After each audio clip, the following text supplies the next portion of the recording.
Minister Amar Farouk and all LIC committee. I'm very happy to take part at the conference. The ongoing war in Ukraine has changed a lot of approaches, ideas, values for future development of humanity. The basic values of people of loyalty, spirituality, humility, compassion, honesty have been destroyed. Today is the 98th day of war in Ukraine, and many people killed, including children, old people, and adults. It's very important to stop war. Thank you to all countries and people of all over the world who support and help Ukrainian people.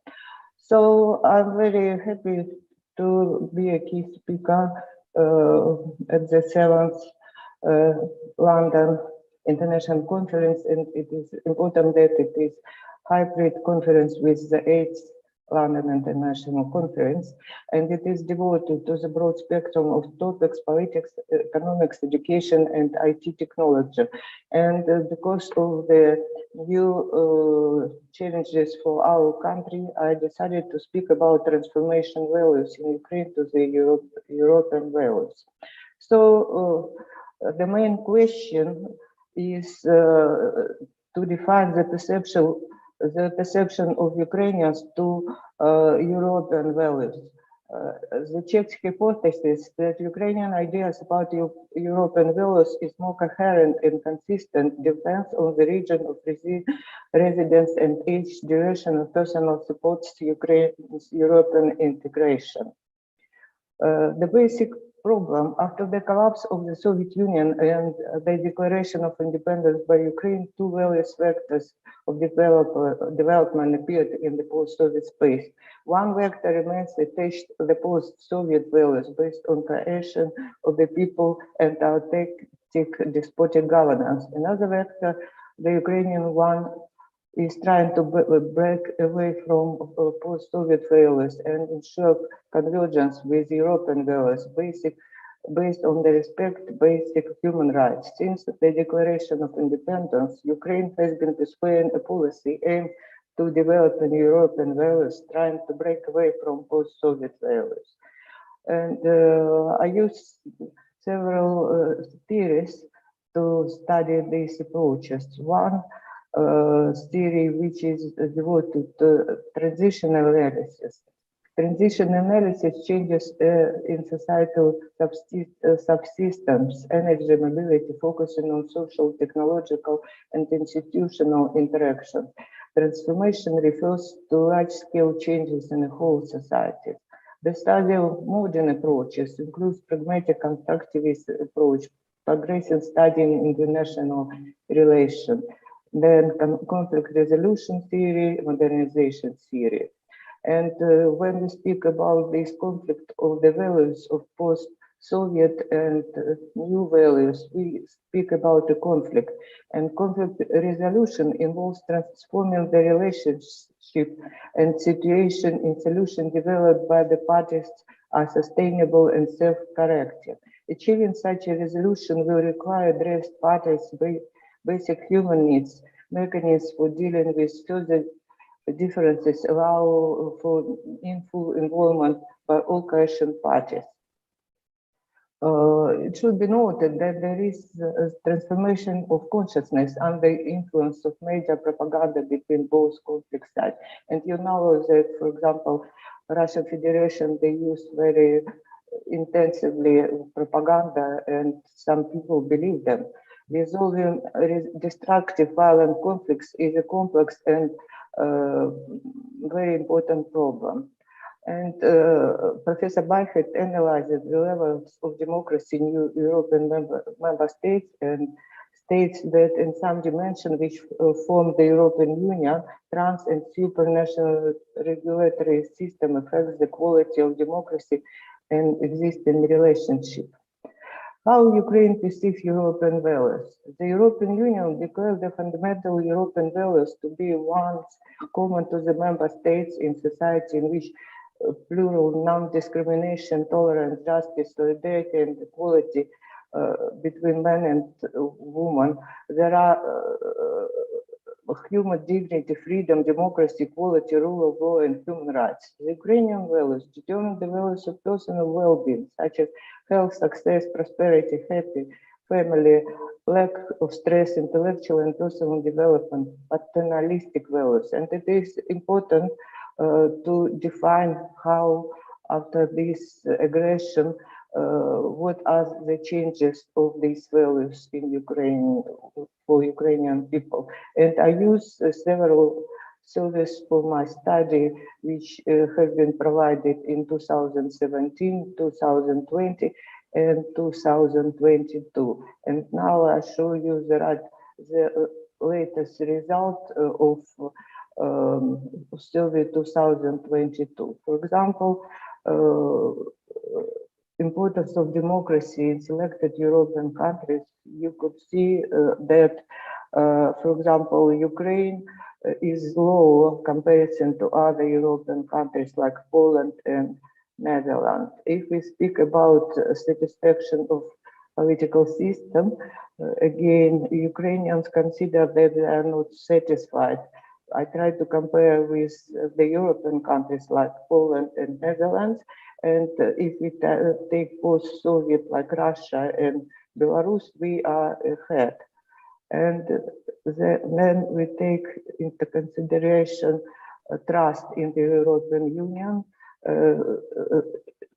comparing to the European Union countries, we are approaching to their level. About closeness to Europe, we can see that people in Ukraine are consider that they are not so close to Europe comparing to Poland, our close neighbor, and Netherlands. Tolerance towards homosexuality, we can see that it is low comparison to Poland and Netherlands. I would say that cultural similarities and differences in the European Union and in Ukraine shows that we are approaching to the values of European Union, but we should work further in this direction. And I would mention that when Ursula von der Leyen claims that Ukraine is one of us and should eventually join the European Union, economic, political, and humanitarian considerations seems to take the upper hand over cultural similarities and differences. Ukraine is no different from Russia in some crucial value dimension, but since when we have cultural similarities been an argument for military invasion of independent nation state? On the other hand, political and in Ukraine more than in Russia, there is quite a high level of democracy, while the current system does not satisfy Ukrainians. Ukrainians looking at Europe to achieve this. And indeed, Mr. Haran points it's easy to conquer a country, but does not to win hearts. It is not easy.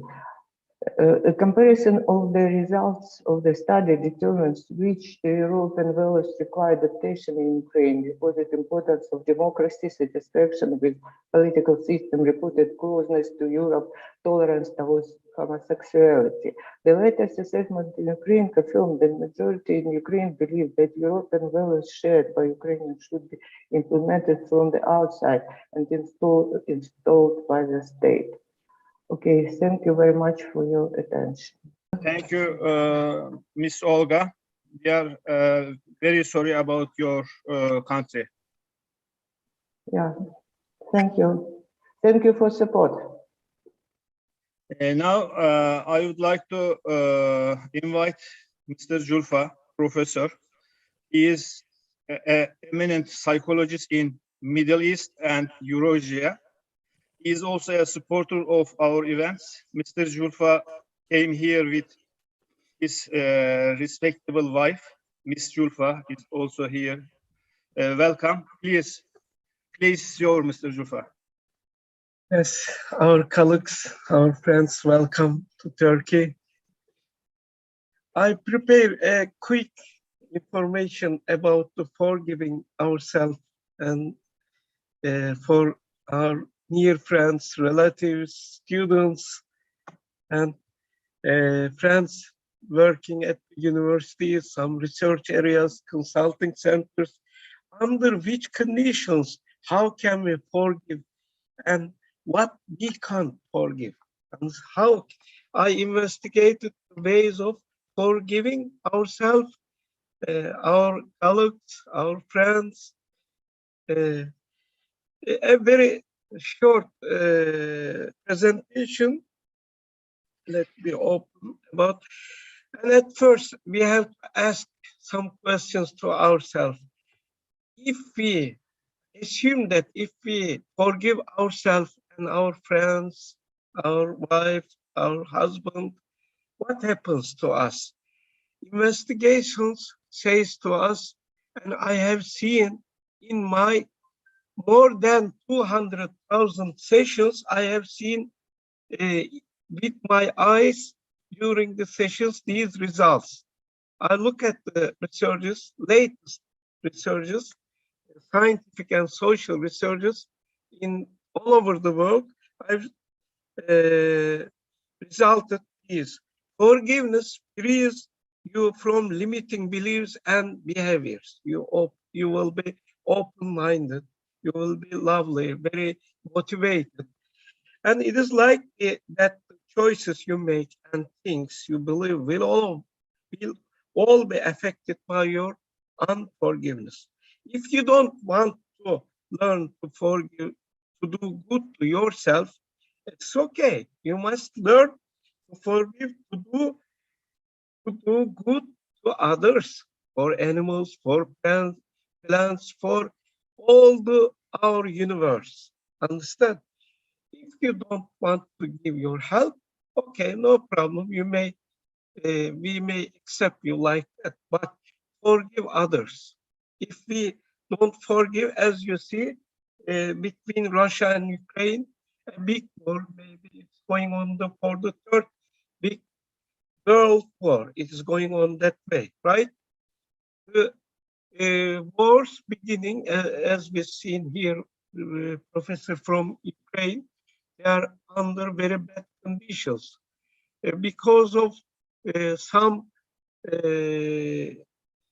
psychologically illness leaders. The first World War started and Second World War started, and now maybe the third war, maybe nuclear war will be start because of unforgiveness ourselves and friends, colleagues, relatives, family members, starting from because of these. I assume that you have a happier and more positive attitude towards the people in your life, and they treat you as much as such in return. Forgiveness helps you achieve all of these and more. Yes. How forgiveness sets you free? Forgiveness frees you. But how? When you choose to forgive, you will benefit greatly, as well as those around. Doesn't matter if you forgive others or yourself. Forgiveness frees you from your past shackles and enables you to realize your true potential. How does forgiveness free you from limiting beliefs and behaviors? Forgiveness frees you from limiting beliefs and behaviors. It releases the burden on your mental and emotional energies, allowing you to use them for a better life. Forgiveness also helps you achieve your most practical and immediate quick goals. Maybe you want to have a better job, make more money, build better relationships, or live in a better place. I have shown on the picture, the more chances will be opened on our big way. What happens to you if you can't forgive? In reverse order, we make it. If you haven't forgiven, a part of you will always be a prisoner of resentment, anger, pain, or some kind of anguish. this captive life will limit you. It's like trying to ride a bike on the picture you have seen with partially depressed brakes for life. It slows you down, cuts you and hinders your progress. It's likely that choices you make and things you believe will all be affected by your unforgiveness. How will I gain energy as I learn to forgive your energy that constantly leads to unhappy thoughts of beliefs? As you see, if you forgive yourself and forgive your parents, forgive your colleagues, for your couples, you will open your own way. What are the benefits of forgiveness for our way of thinking? For your imagination, for feeling, for emotions, for behaviors, everything will be going on professionally and modern scientific ways. Actually, if you forgive yourself, for example, you are opening your, you are cleaning your brain, cleaning your heart, cleaning your thinking, making very simple, very happy yourself. For example, if you tell all minutes like an obsessive disorder man or woman, if you are showing that someone made these mistakes for me, because of this reason I am becoming enemy and I am angry because of her or him, you are showing like an acid liquid. If you put your acid in your hand, acid liquid, I think you understand, it throws from your hand and opens big holes in your hand. Assume that this acid liquid, because of unforgiving yourself and friends, it breaks into million parts of your heart and soul and your brain. Okay, your way of thinking becomes clear and more positive, I said to you, than ever before. You have so much more offer and you will be more willing to share what you have with others. You naturally and effortlessly become kinder, more generous, more compassionate towards others without feeling an effort or obligation to achieve.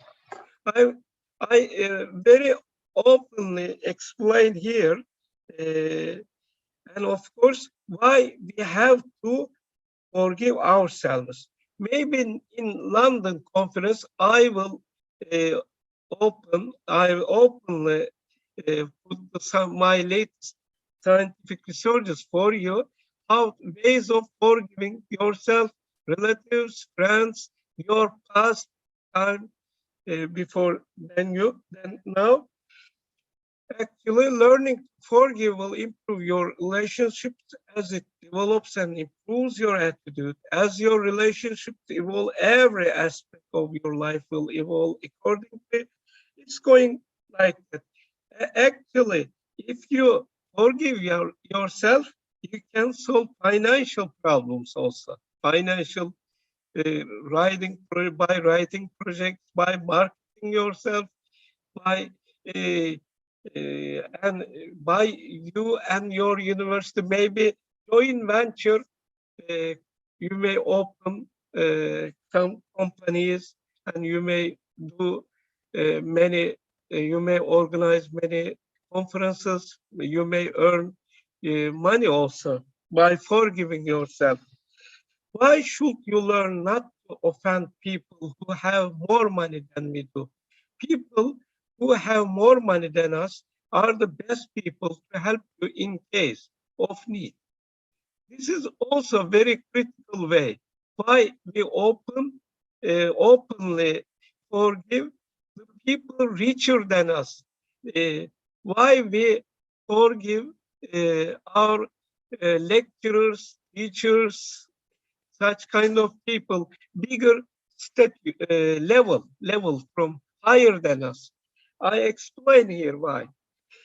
Because you are too busy offending them. Likewise, if you approach more successful people positively, if you smile instead of glaring at them, they will find you more friendly, and more likely to work or socialize with you. Let's continue. Very interesting paper. If you don't give your best, you won't get the best return. You can acquire the temperament that will allow you to be very forgiving but very successful at work. Learning to forgive yourself, it is also vitally important. When you forgive, you will be more successful at what you give more importance to. I explained very in detail. Yes, it's going like that. You can read.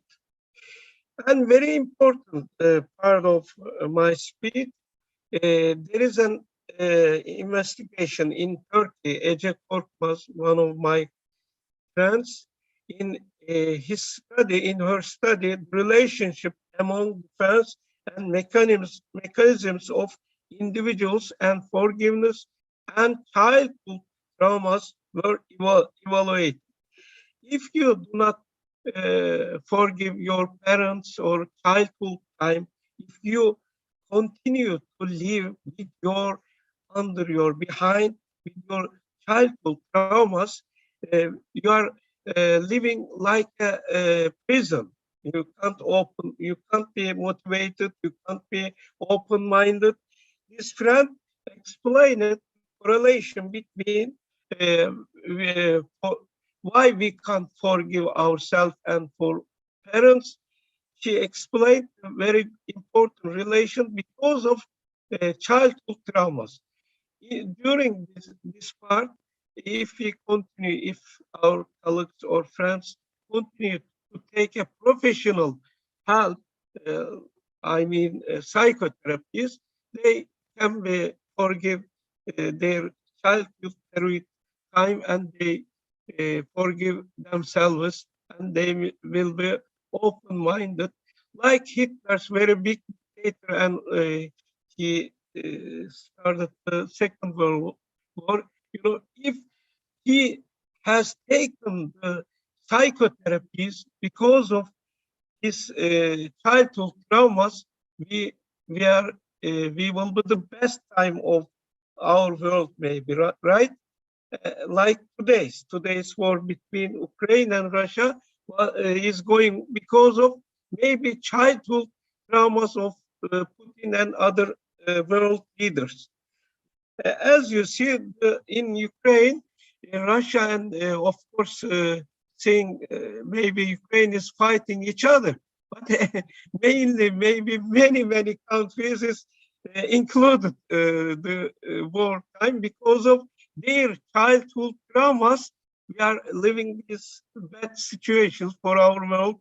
Maybe we will be anger, maybe we will be more hunger, and it is going because of unsolved problems of unforgiveness of childhood traumas and adulthood traumas. Because according to the studies, forgiving or trying to forgive increases our health and life satisfaction. Maybe psychological health, maybe physical health, because of unforgiven, because of not understanding what happened, because of not opening white page in our life. Yes, a very serious problem of the world is unforgiveness. Let's, starting from today, forgive ourselves and forgive our colleagues, forgive our family members, neighbors. Let's start today. Thank you for your attention. Very quick, in 2 days, I prepared this paper. Mr. Selim invited on the behalf of you. Thank you very much. You are welcome to Turkey. Our guest to take a break, a coffee break. Also, we can offer you a cup of tea. Hybrid coffee. Hybrid coffee. Yeah. Hello, London, everybody. Do you hear me? We will start our first session from Istanbul. our first presentation from Christina Shujuhambesser. Mrs. Christina will present benchmarking fast fashion supply chains, identifying enablers of operational excellence. Please, the place is yours, Mrs. Christina. Hello and welcome everybody to my presentation. My name is Christina and my surname is Shabasser. So this is the right pronunciation. And yeah, I'm here today from Austria. And as the colleague already told you, the topic today is called benchmarking fast fashion supply chains, identifying enablers of operational excellence. So let's start with my agenda today. First of all, we discuss what is benchmarking and why is it important. Then we will move on with fast fashion business models and its strengths. The next step will be identifying factors of success of fast fashion supply chains. And the last step will be benchmarking fast fashion supply chains. This means I will go through a benchmarking process and show what will be the most relevant steps here. So benchmarking explained. Benchmarking is a very important strategic management technique, and it enables organizations to learn from the best in class. So, and what companies want is to reach a competitive advantage, and this is what benchmarking enables. It enables to reach significant competitive advantages. So, and this can be achieved by measuring own products, services, and business practices against those of the best organizations. And there are several different key elements of this strategic management tool. And it includes measurement, comparison, and also identification of best practices. And last but not least, also the implementation of these practices for your own organization. Yeah, I made some interviews with different companies, and they gave me some two important guidelines. They said we should benchmark what is relevant for us and not what is easy. So maybe in the fashion industry, it will be helpful to have short lead times, for instance, and this is where you start, for instance, to measure what is relevant for your business in your industry, not just what is easy. And you should understand and assimilate what is already available. So here are some facts. I want to tell you why benchmarking is important. And I will give you some numbers here. In the early 1990s, so I want to give you some numbers now, just to explain why benchmarking is important and why many companies use it as a strategic management tool. In the early 1990s, 65% of the Fortune 1000 organization used this strategic management technique to gain a competitive advantage. There are also lots of companies in French. 50% of the French companies use this benchmarking technique, and also 70% of managers worldwide. And what is also important, that it's not only relevant to some specific industries, but it has relevance in most sectors of industry today. So, and here is why I think the fast fashion business model can be a kind of best practice for other fashion retailers because it has many strengths. This figure on the right-hand side shows the success and growth of fast fashion retailers from 2000 to 2012, and we see that there is an enormous growth here and so much potential that can be used here.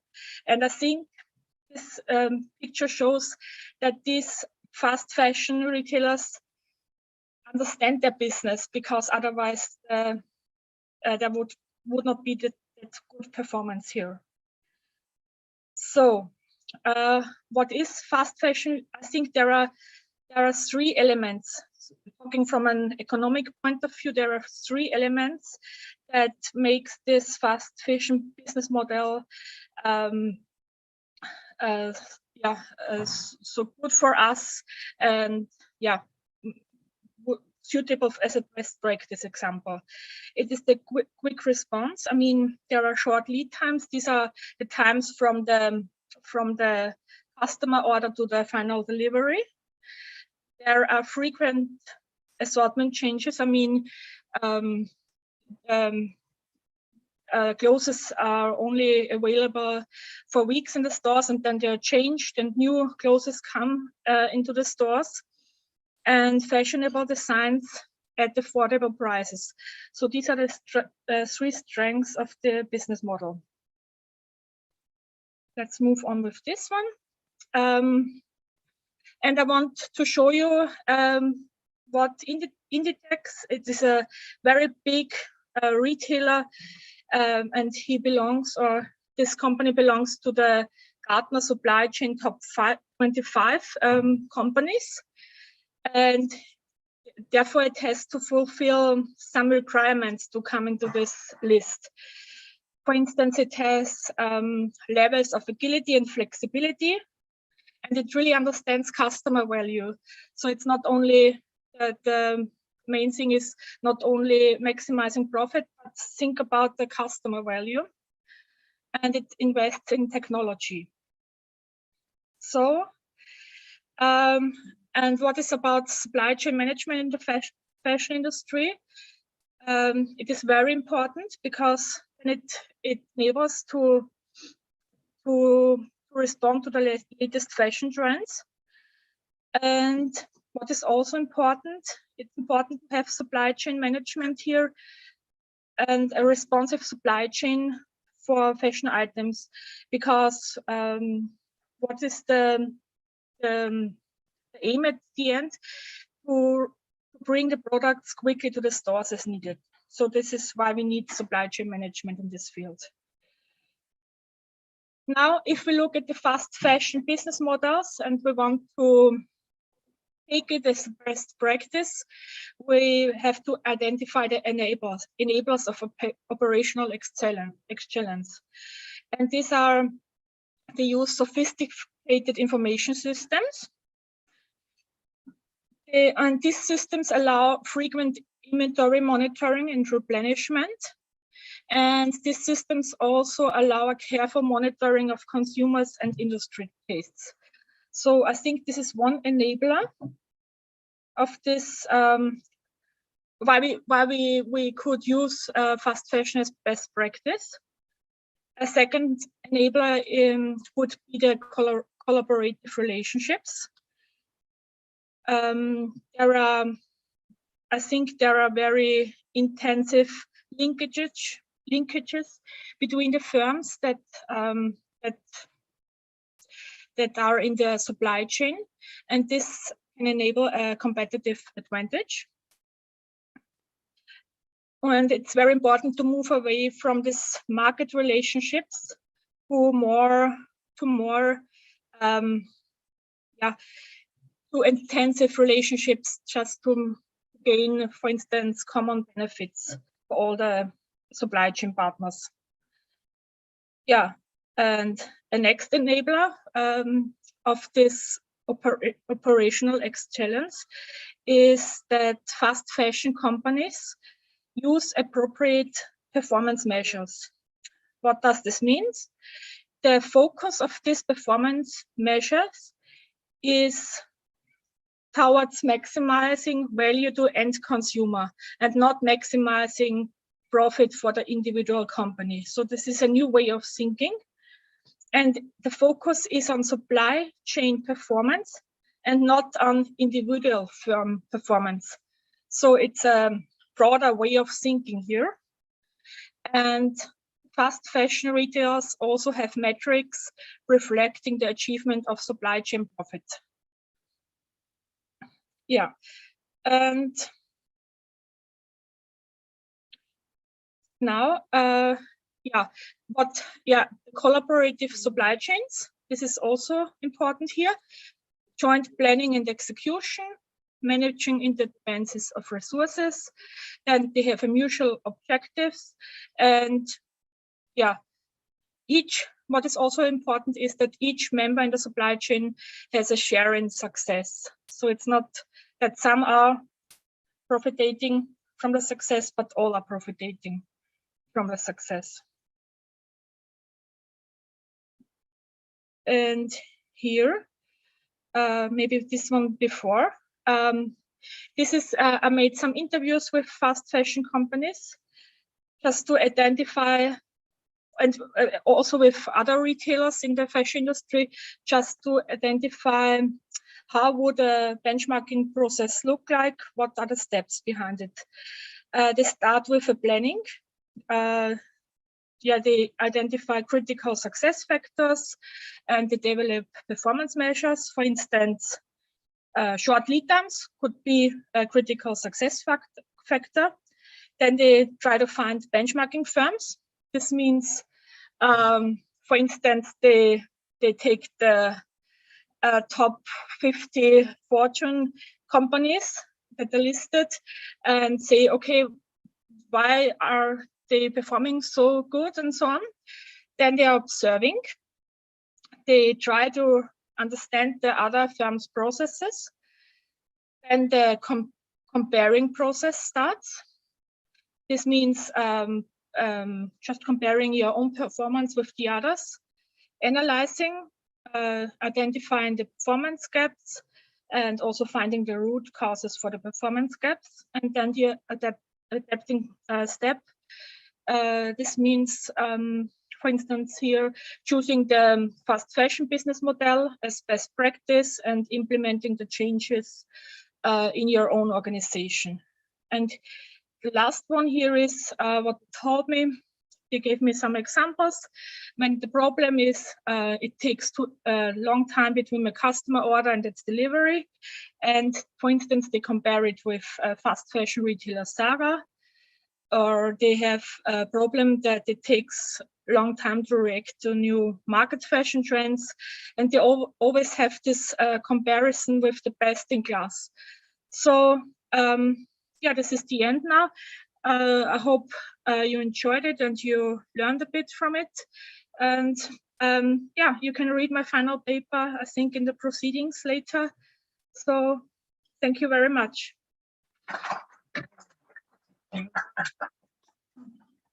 What are the benefits of this presentation for us, for business, for companies? Can be useful, can be used, applicable in our business side? This investigation or research paper. You mean, in the business life, I think, as I showed you, it's important because many understand why it's important and why we use it or why we have to use it. But I think in our individual lives, we should not compare ourselves with the others all the time because it makes us unhappy maybe. So I think it's only a technique for the business environment. Thank you. Yeah.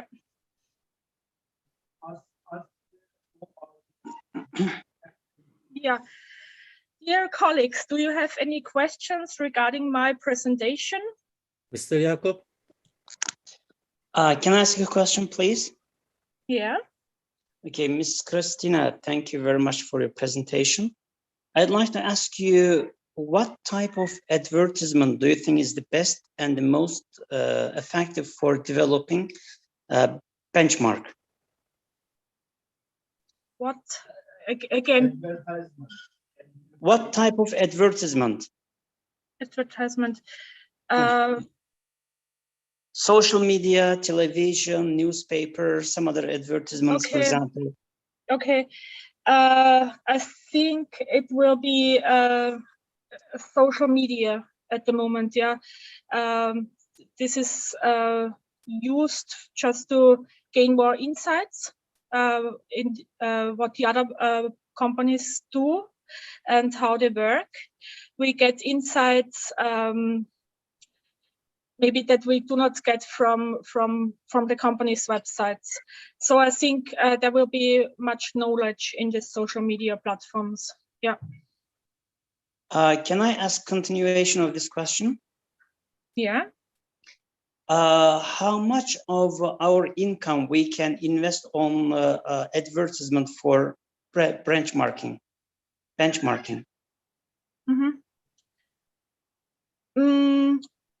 I think there should be at the beginning there should be maybe a fixed budget, and then you should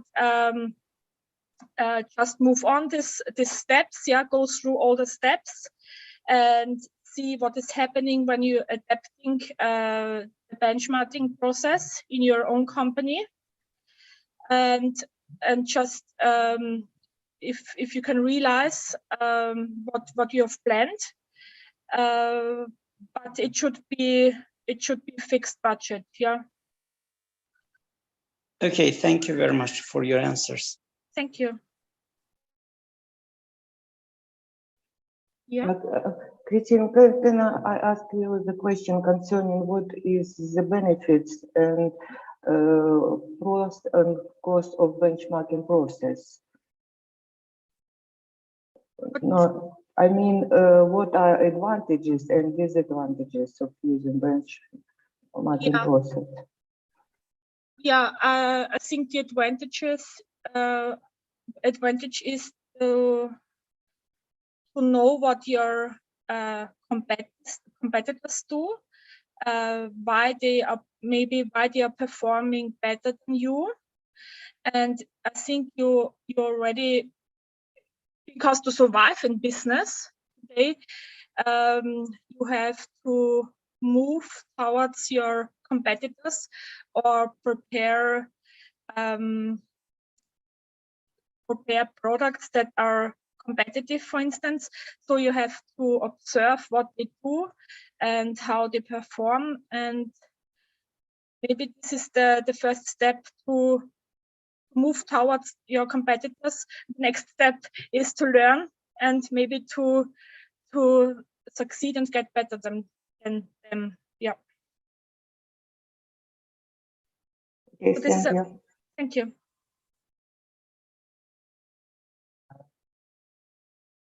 Should we benchmark against companies or against? Okay, there are different, let's say, benchmarking strategies. It's not always, because it's also sometimes it does not have to be in the benchmarking partner or the firm that you're benchmarking do not have to be, for instance, in the same industry or not offering the same products. It's just the reason is you have to learn something. So therefore you have to keep in mind what you want to learn from it and have a clear plan. And but it should be the best in class in maybe not in the same industry, in another industry, or the best in class that offers this or that consumer product, for instance. So it should be better than you in some area. Otherwise, it would not make sense. Yeah. Thank you. Okay, we thanks Mrs. Christina. Now, Elsa will present his research paper Wayang Sada, a media of Indonesian language learning and cultural introduction for foreign learnings. Please, the place is your miss. Thank you very much. Hi, everyone. Hi. You have 15 minutes, please. Good afternoon, everyone. I'm Elsa with my partner, also my daughter, Nafila. I will present our paper with the title Wayang Sada or Sodo, a media of Indonesian language learning and cultural introduction for foreign learners. So for the introduction will be presented by Nafila. Please, Nafila. Thank you. In 2020, Indonesia has 16,771 islands with about 718 regional languages that are unified by Indonesian as the national language, spoken by 90% of Indonesians. In addition, culture in Indonesia is also diverse. One of them is Wayang Sada or Sodo. Yeah, okay. Wayang Sada is like what I have a whole here. This is Wayang Sada. So we use Wayang Sada to introduce our language with this puppet. That puppet is made by coconut leaf sticks. Okay, Nafila, continue your presentation. Wayang Sada or Sodo is a coconut leaf sticks puppet in the Gunung Kidul area, Yogyakarta. It is made of young leaf sticks that are woven in such a way that they form the character of figures in the wayang. Wayang figures are characters still revered to the puppet figures of the Mahabharata and Ramayana stories, as well as legends in Japanese society. This puppet was first introduced by Mbah Marsono. The objective of this research are 1. To explain the existence of Wayang Sada in Gunung Kidul, Yogyakarta. 2. To explain the process of Indonesian language learning and cultural introduction using Wayang Sada. And 3. To identify and strengthen humans' acculturation theory and Krashen's monetary system theory with a combination of Pavio's dual coding theory on Indonesian language learning and cultural introduction.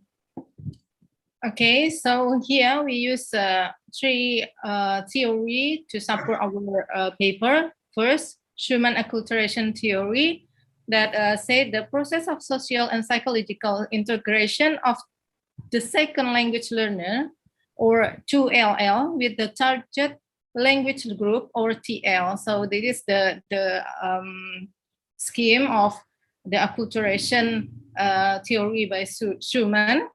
And then the base condition occurs when the 2LL groups want to adapt the TL culture for intra-group interaction without assimilating to it. So when the teacher want to teach Indonesian language, we use Wayang Sodo. So, for example, Salam, my name is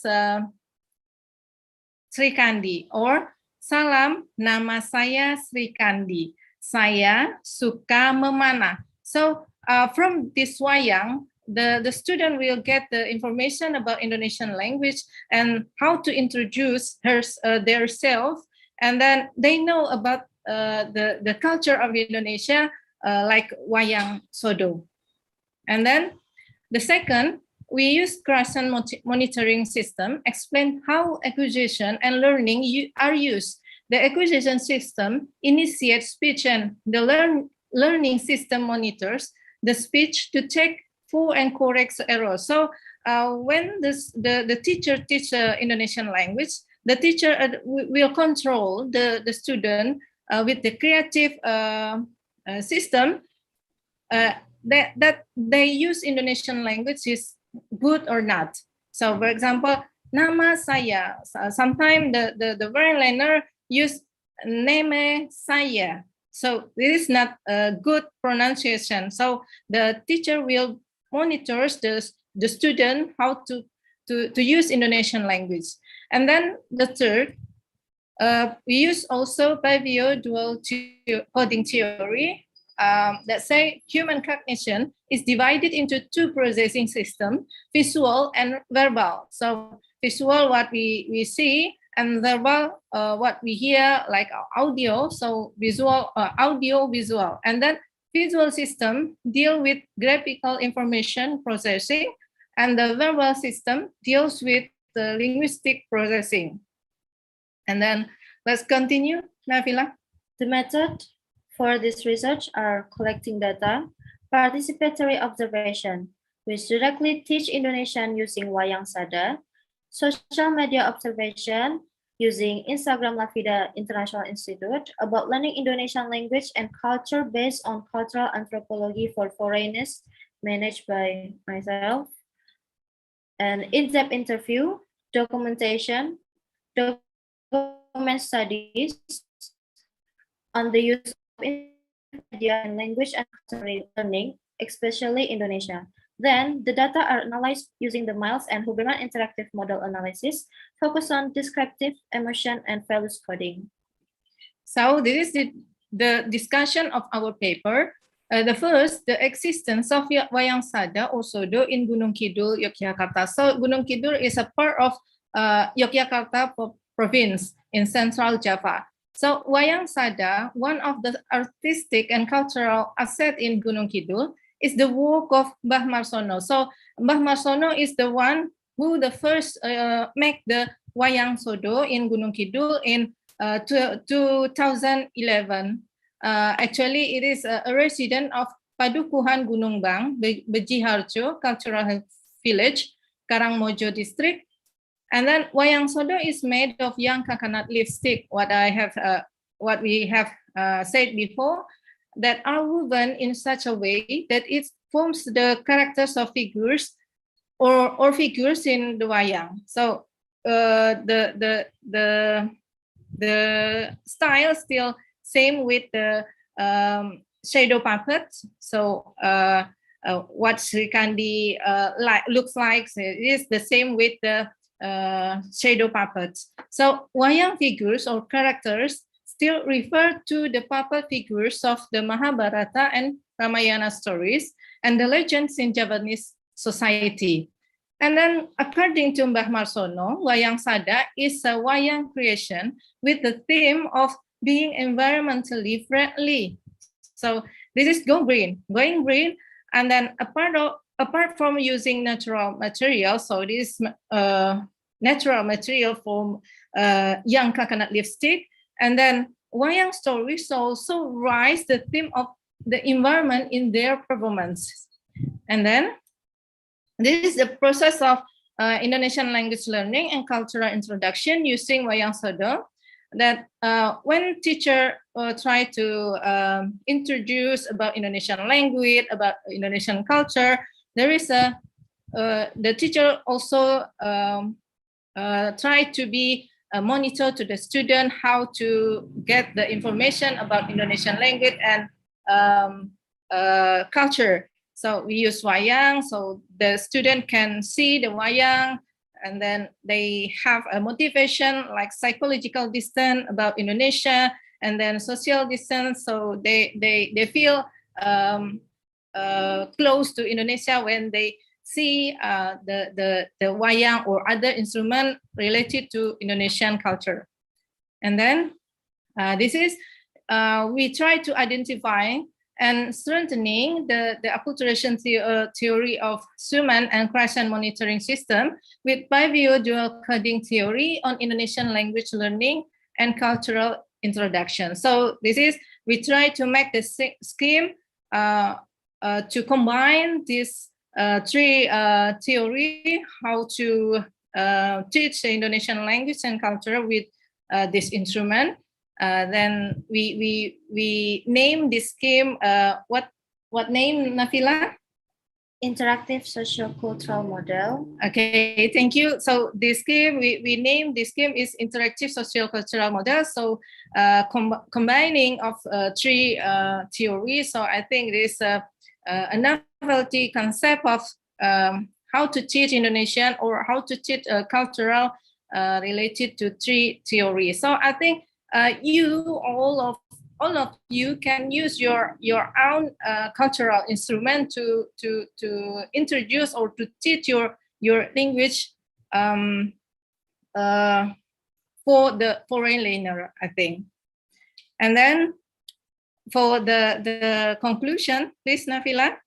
For the conclusion, 1.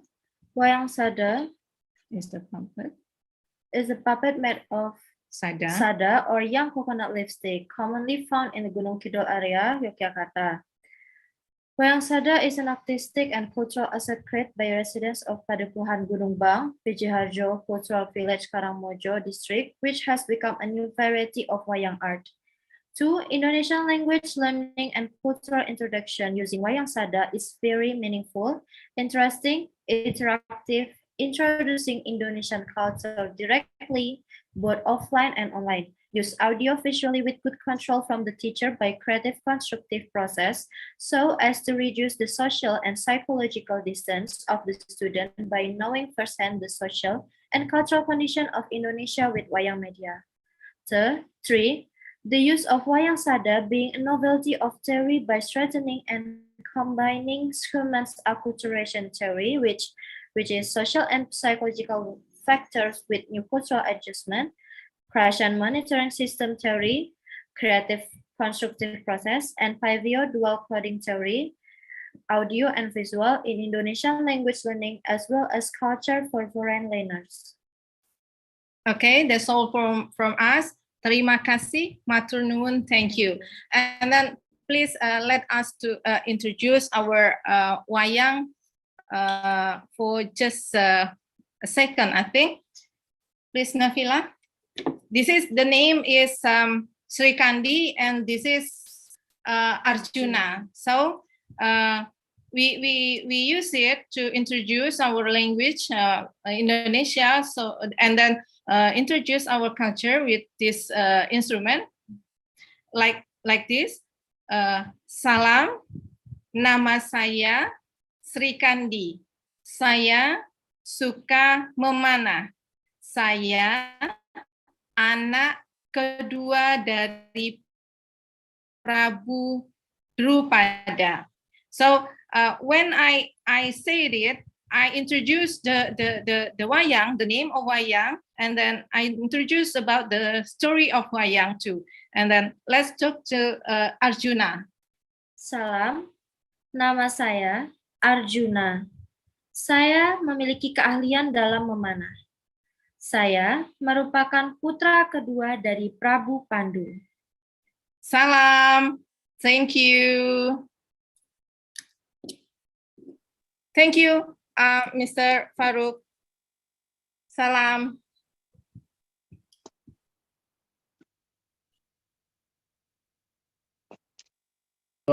Thank you. Thank you very much for your interesting presentation. Okay, do you have any question for Elsa? Please, can I ask a question? Yakub. Please, Mr. Yakub. Okay, dear ladies, thank you very much for your interesting presentation. I am really very interested in, because I'm an English teacher or language teacher as you are. My question is, actually, while we are teaching a foreign language, we teach reading, writing, listening, speaking, 4 skills, and the vocabulary and grammar. So my question is, as far as I have understood from your presentation, the puppets that you use to teach your language, Indonesian language, mostly you use it to teach speaking, as far as I have understood. As for reading, as for writing, or as for grammar, can you use your puppets to teach? For example, tenses, simple past, present continuous, simple future. How can you use your puppets? Okay, thank you, Mr. Yakub. So we use the puppet to introduce the Indonesian language while teach speaking. And then after they hear what we teach them related to speaking, and then we ask them to try to write down what they hear from us. And then, for example, when I use Sri Kandi, so how you can spell the Srikandi, and try to write down on your paper. And then after they write to their own book, and then they try to spell it and say it to us. So we will correct it, the pronunciation.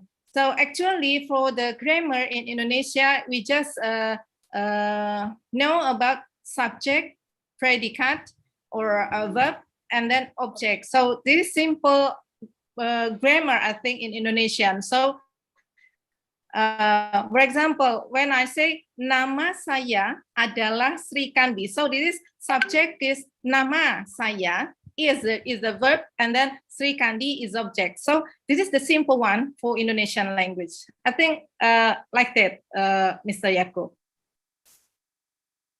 Thank you. Thank you very much for your answer. Can I ask you one more question, please, with the permission of Ömer Bey? Okay. You said that your model is an interactive socio-cultural model of teaching your Indonesian language. After observing how your language is used by puppets, how do students interact with each other? By imitating this speech that you have presented, or in another way? For example, pair work, group work, how can they do that? Okay. After they get the information from us, then we let them to use. Miss Elsa, please, very short answer, please. We don't have much time. Very short answer, please. Okay. We use the puppet, and then we ask them to use the puppet too to make the conversation like what we have teach them. Okay, thank you very much. Thank you very much. Thank you very much, Mr. Yaakob. Okay, everybody, we are going on with the third presenter. Mrs. Özdemir will present psychiatric social work application with male psychiatric illness. I think she will talk about us. Please, Mrs. Özdemir, place is yours. You know second feeling? No, I'm not. Okay. I don't have. Hello, everyone. My name is Saliha. I'm an intern at psychiatric hospital in Istanbul, and I want to talk about psychiatric social work applications with male psychiatric illness. Male individuals with psychiatric illness, in addition to the difficulties brought by his illness, encounter many obstacles on the way to treatment, with pressure placed on them by the role modeling that the patriarchal society assigns to men. These barriers are social stigma, exclusion, power, reputation, and loss of self-confidence, and they are grouped under different headings. The court can give treatment to psychiatric criminals after judgment at Bakırköy Psychiatric Hospital within the scope of environment of male individuals who have lost their criminal capacity to act due to a psychiatric illness or as a result of triggering of a situation. The main subject of the presented study to deal with social work applications for the male person in need of rehabilitation and treatment after this decision. In this study, social work practices on male psychiatric patients with criminal records will be included. Thank you so much for listening to me. Yes. Does anyone want to ask a question? I want to ask a question. Why more men psychiatric than women? Okay, I got it. I have some notes about that. According to my research, male psychiatric patients cannot talk about their problems due to social pressure. The reason for this is that psychiatric diseases are noticed later in male patients. Men have difficult tasks given to them by society, such as getting a good job, earning money for their family, and being strong. Especially when they go to the military, it's observed that their psychiatric disease begin to the difficulties there.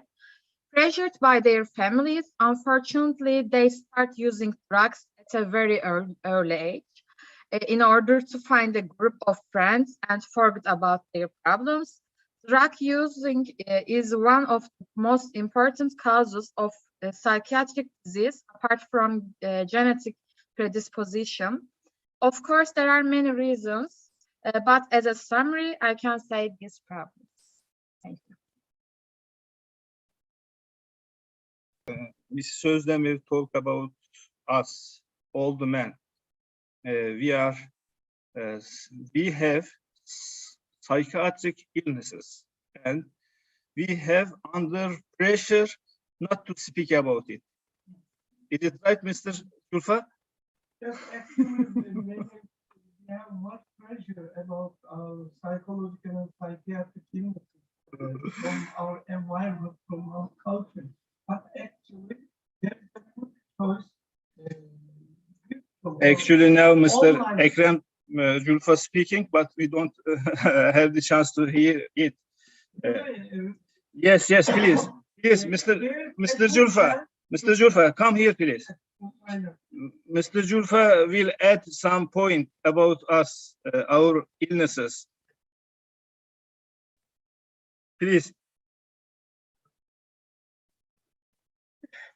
Yes, actually, there is a big pressure on us about talking our psychological and psychiatric illnesses, but there is a big chance we have online psychological and psychiatric psychotherapies, especially in a closed room. You can talk with your psychologist or psychiatrist about everything, about love, about pressure, about your illnesses. You can solve in a wall, around the wall, you can solve all your problems. Thank you for listening to me.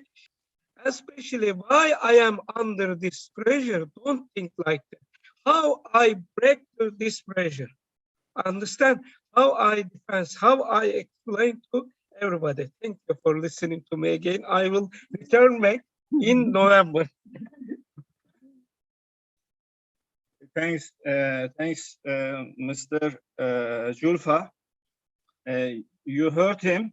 You make a reservation to talk about your illnesses. Don't worry, he will keep your secret. Of course.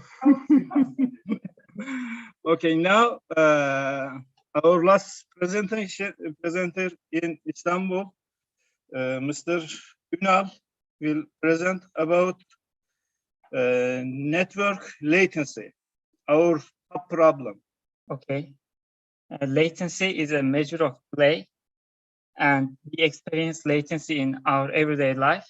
For example, we see sunlights we see sunlights 8 minutes after they are emitted from the sun. So actually we see sun after 8 minutes, which means it is in the past. Also we see moon after 1 second. But why? Because speed of light is 300 million meters per second, which means lights, also information, takes time to reach us. Greater the distance, greater the time it takes to reach us. Also, our brain needs to process the information, so it takes additional latency. In network latency, time it takes some network packets, also data, to reach its destination. What affects latency is communication channel, for example, wireless radio waves or network cable. Also, cable type is affecting affecting latency. Routers and switches, which are named hops, and software, of course. We can think network as a highway and switches and routers as a gas stations. If we need to move a greater distance in network, we need to stop at the routers like they are gas stations and refuel our car. And I can think software latency as humans. We need to go somewhere and ask some humans to where to go. Why this affects us? Because it not affects every time. For example, we can send an email, but it reaches someone after 5 seconds or 10 seconds. It doesn't matter for us in that matter. It's not a big deal, but in business aspect, it actually makes difference because right now in the world we use real-time applications like video conferencing, desktop as a service, cloud applications, and voice communication. This is really important for the latency. If businesses doesn't provide us enough latency, end users might experience might have a bad experience, so they lose users. They should not.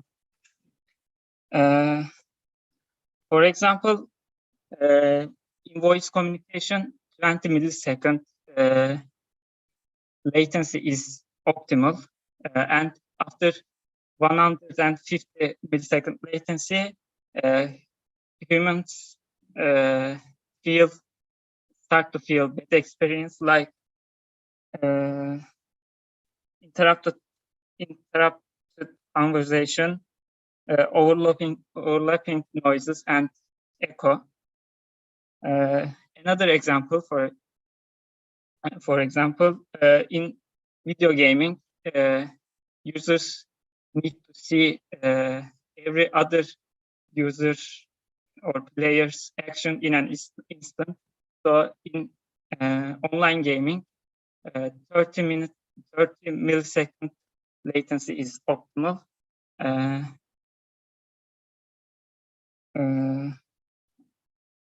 How do we solve latency problem? Actually, we can't solve the latency problem because light speed is the limiting factor here.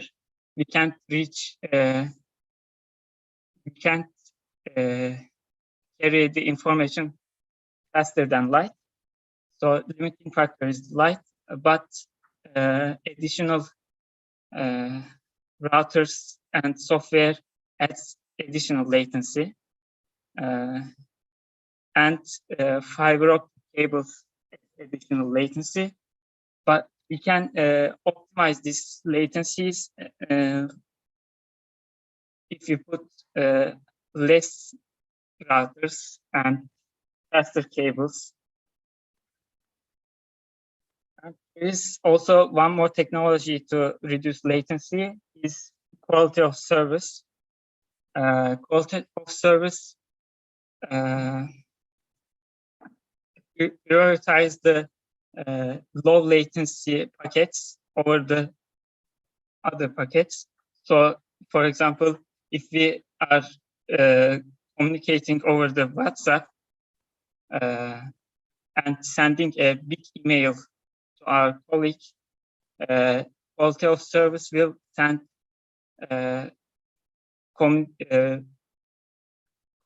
voice communication packets over mail because voice communication has a higher priority over mail. And that solves actually greater problems. To summarize, network latency is delay between sender and receiver. network is important factor for real-time application. If you have questions, you could ask me. Yes, I have. Okay. Is there any communication between network latency and metaverse? Could you say something about, I know there are two different terms. If we have network latency problem, how can we make metaverse communication in the future? Actually, yeah, if we are communicating in metaverse, we see. I actually don't know more about metaverse, but I could talk about virtual reality. We need in virtual reality, for example, if the two person is communicating in a environment, latency should be low because their movements matter. So it is important for, I think, in metaverse, latency matters. So, but I don't know how it can be solved. But in gaming, it's solved. Like we can reach very low latencies and we see the movements instantly. I think, but for example, if we communicate over the two different sides of the world, the more distant places, it will take, it will affect the users. So it is better to not communicate over the two sides of the world because users will have a bad experience. We will need you in the future also, I see. Okay. Thank you. Thank you. Great. Thank you. Thank you. After November conference, be ready how to communicate Okay. network and metaverse. Everybody, we come to the end of Istanbul session. We will make a certificate ceremony. You cannot see our certificate programs. So I will say to goodbye for everybody from Istanbul. See you.